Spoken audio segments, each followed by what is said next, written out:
What's going on, gang? Elijah Bryant back with another video to help you look and feel like a superhero. And in today's video, we're gonna be talking about how you can bulk, how you can build muscle, get stronger without getting fat, without gaining so much fat. Because look, we wanna add muscle, we wanna get stronger, but at the end of the day, we don't wanna be looking like a sack of potatoes, right? So that's what we're gonna be talking about today's video. We're gonna be covering the purpose of bulking. First of all, the true purpose of bulking, some mistakes you want to avoid while bulking, and then I'm gonna give you the lean bulking protocol. So to start off, the purpose of bulking, as you may know, or as you may not know, is to build muscle and or strength. The purpose of bulking is not to gain weight. And a lot of people, when they begin their bulk, they have this number they want to get to. They want to add X number of pounds. But what they really mean, they want to add X number of pounds in muscle. So the purpose is not to hit this number on the scale and feel good. You want to gain muscle. You don't want to gain all the unnecessary fat. Although there are some guys out there that are built like the tripod that my camera is standing on, and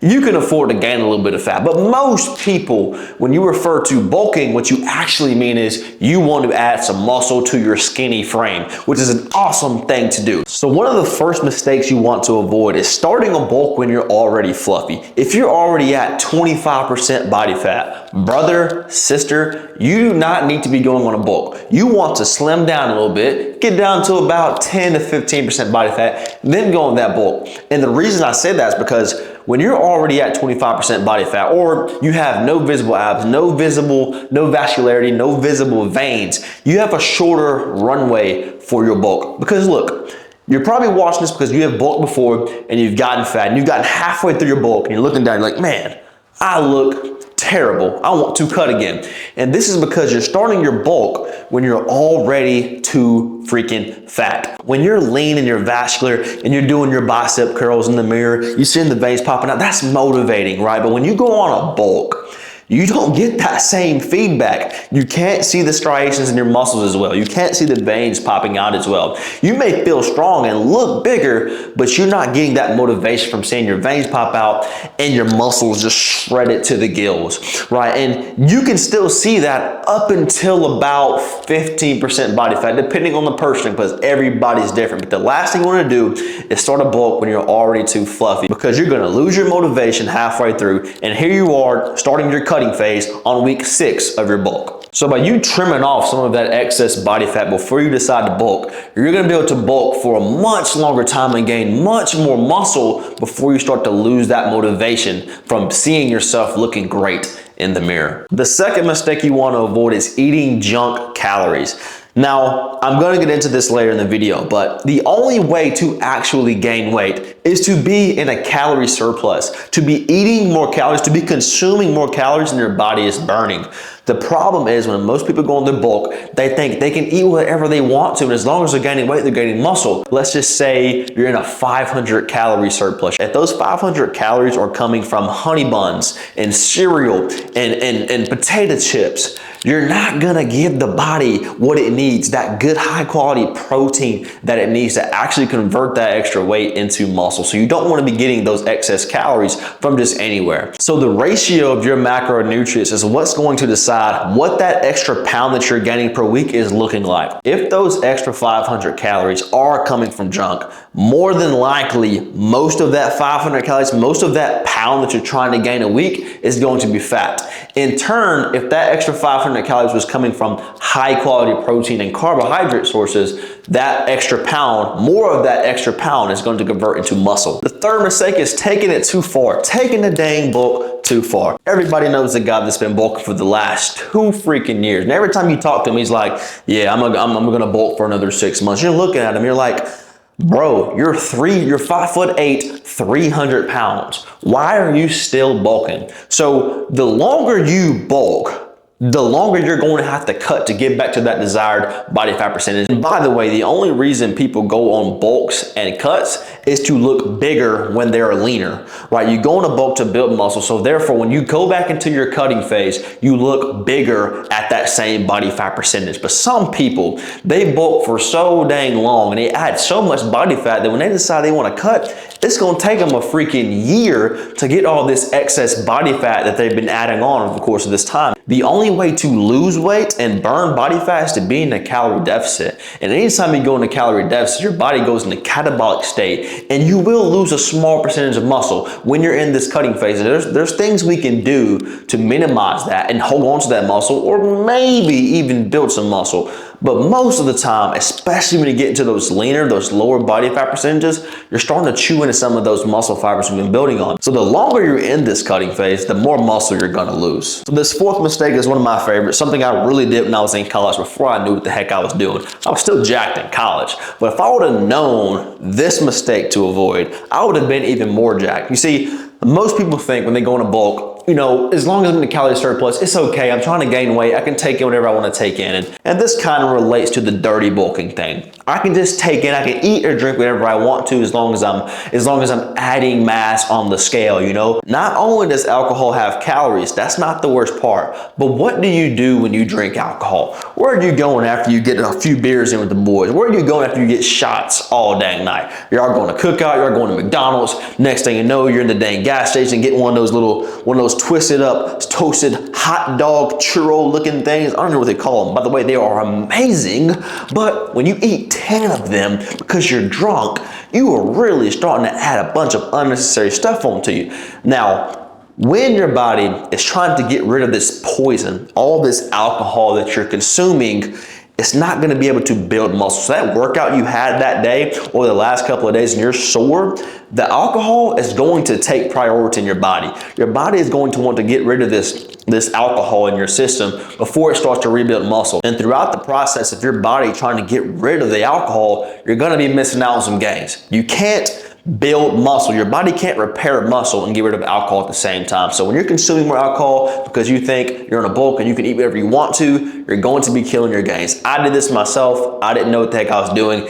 And you want to make sure you avoid this mistake. I'm not saying you can't have alcohol. I like to have a beer every now and again myself. But from the South, I like a good cold ultra or a Corona, something like that. You know, I like my beer, but I also know that if I'm trying to really lock in and build some muscle or even cut down anything I'm trying to do to progress my physique, alcohol is absolutely a negative to your health and fitness goals. So just keep that in mind if you are trying to lock in and be the most progressive, get the most results out of your bulking phase.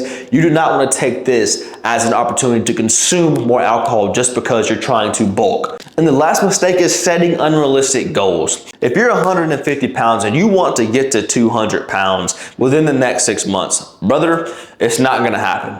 At least not in a healthy way.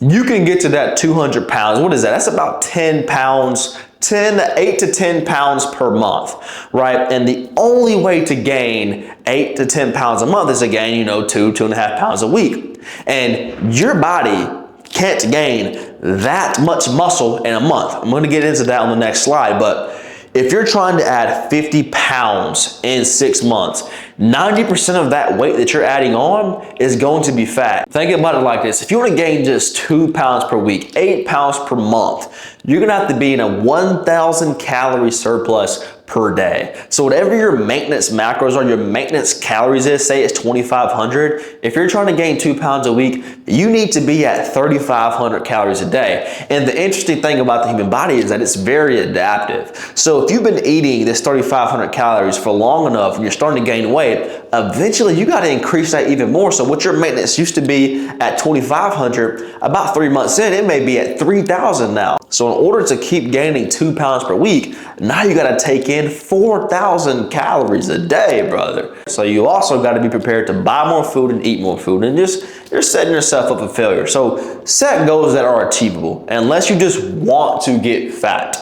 All right, now to wrap this up, I'm gonna give you the roadmap, the lean bulking protocol. First things first, you want to maintain a very small caloric surplus, a very small, and I say very small, anywhere between 250 to 500 calories per day. This is gonna set you up to gain anywhere from half a pound to 1 pound per week. And natural lifters, those who are not enhanced, can't gain 1 pound of muscle per week. They can't gain 4 pounds of muscle per month. If you're a beginner you're gonna be way more anabolic than somebody who's been lifting for 10 years. If you're an advanced lifter, you're lucky to gain anywhere from a quarter pound to half a pound per month. Intermediate, somewhere between half a pound and 1 pound per month. But even 1 pound for a guy that's been lifting for 6 months to a year is still a lot of muscle to gain. So if you've been lifting a year plus, be lucky to gain half a pound of muscle per month. So if you're a natural lifter, you're not sticking needles in your butt, nothing wrong with that, but you're not sticking needles in your butt and taking steroids, it is going to be impossible for you to gain this much muscle in 1 month. So trying to gain 5 pounds in a month, you're setting yourself up to gain an extra 4.5 pounds of fat. And just like we talked before, you don't want to gain this extra fat. You're watching this video because you want to lean bulk. You want to add muscle without the fat. So don't set that unrealistic goal of trying to gain 5 pounds a month. So being a 250 calorie to 500 calorie surplus, if you're in that beginner phase, you should be closer to that 500 calorie surplus because you can gain more muscle in a month. You can get 2 pounds of muscle in a month. So if you're gaining a pound a week of just overall body weight, half of that is very likely going to be muscle, given that you are training hard and you are eating the proper ratio of macronutrients. If you're advanced, you can still go for that 500 calorie surplus a day, but keep in mind you're going to be adding extra body fat, right? So if you're an advanced lifter, recommend you staying closer to that 250 calorie per day surplus.